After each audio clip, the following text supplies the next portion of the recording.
विधानसभा निवडणुकीमध्ये महायुतीनं शेतकऱ्यांना कर्जमाफी देणार असं आश्वासन दिलं होतं, पण महायुती सरकार सत्तेत येऊन अद्यापही कर्जमाफीबाबत ठोस काही सांगितलं जात नाहीये। त्यामुळे प्रहार संघटनेचे अध्यक्ष बच्चू कडू कर्जमाफीची मागणी घेऊन रस्त्यावर उतरलेत। त्याच पार्श्वभूमीवर आता शेतकरी कर्जमाफीसाठी समितीच्या माध्यमातून सर्वेक्षण होणार आहे। बघूयात हा स्पेशल रिपोर्ट। आपल्याला असेच शेतकऱ्याचे कर्ज माफ करायचं आहे, ज्या शेतकऱ्यांना कर्जमाफीची गरज आहे त्या समितीच्या माध्यमातून लवकरच राज्याचं सर्वेक्षण होणार आहे। जर अगोदर रान आपण थोडं उठवलं, कर्जमाफीने तुमच्या भाषेत कर्जमुक्ती सरकार केल्याशिवाय राहणार नाही।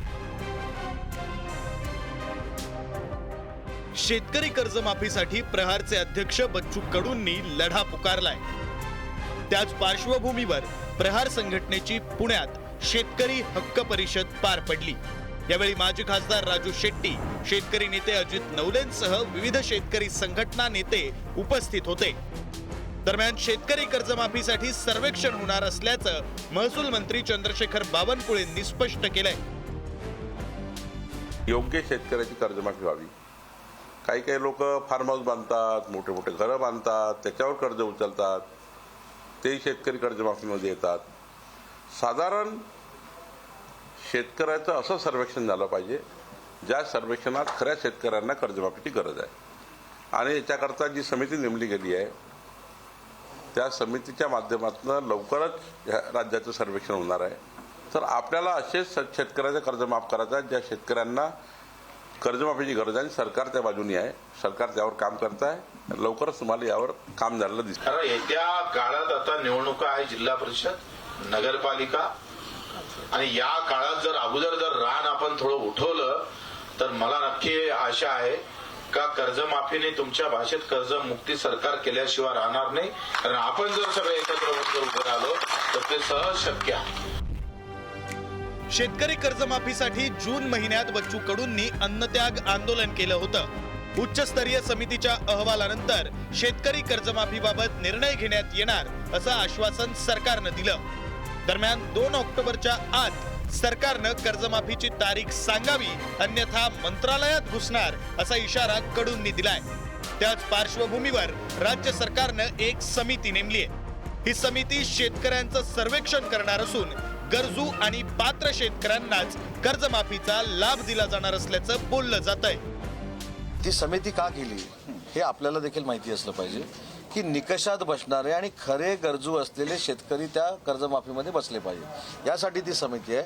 आणि म्हणून अगदी जबाबदारीनं मुख्यमंत्री बोललेले आहेत की वेळ आल्यानंतर आम्ही कर्जमाफी देणार आहोत, हे सुतोवाच मुख्यमंत्री मोदयांचे आहेत। भाजपच्या जाहीरनाम्यामध्ये, त्यांच्या मित्र पक्षांच्या जाहीरनाम्यामध्ये कर्जमाफीची शेतकऱ्यांचं या ठिकाणी त्यांनी जाहीर केलं होतं। निवडणूक झाल्यानंतर आज मितीपर्यंत त्यांनी कर्जमाफीच्या बाबतीमध्ये एक शब्द उच्चारलेला नाही। आणि आज महसूल मंत्री म्हणतात आम्ही त्यासाठी कमिटी केली आहे, ते सर्वेक्षण करतायत। पवार साहेबांनी ज्यावेळेला कर्जमाफी केली तेव्हा सर्वेक्षण केलं नव्हतं, एका मिनिटात निर्णय घेतला होता। कर्जमाफीसाठी लढा पुकारणाऱ्या बच्चू कडूंना शेतकऱ्यांचा वाढता पाठिंबा मिळतोय। अमरावतीतील पिंपरी गावातील प्रत्येक घराची भिंत कर्जमाफीच्या घोषणांनी रंगली आहे। 7/12 कोरा कोरा कोरा अशी वाक्य भिंतीवर लिहिण्यात आली आहेत। आम्ही सत्तेवर आल्यानंतर तुमचा संपूर्ण 7/12 कोरा कोरा कोरा करू, त्यामध्ये अतिशक्तीबद्ध टाकलं जातं। तेव्हा हे सांगितलं होतं का समितीने, हे पण सांगितलं होतं।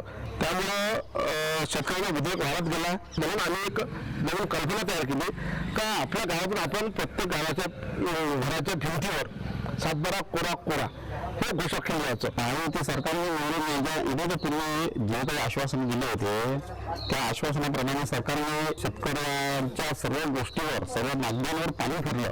शेवटी आम्ही आमच्या गावागावामध्ये प्रत्येकाने हे अशी घोषवाक्य वगैरे लिहायला सुरुवात केली की 7/12 कोरा झालाच पाहिजे। विधानसभा निवडणुकीवेळी महायुतीनं शेतकरी कर्जमाफीचं आश्वासन दिलं होतं, पण सत्तेत आल्यापासून सत्ताधारी आपल्या आश्वासनापासून पळ काढत होते।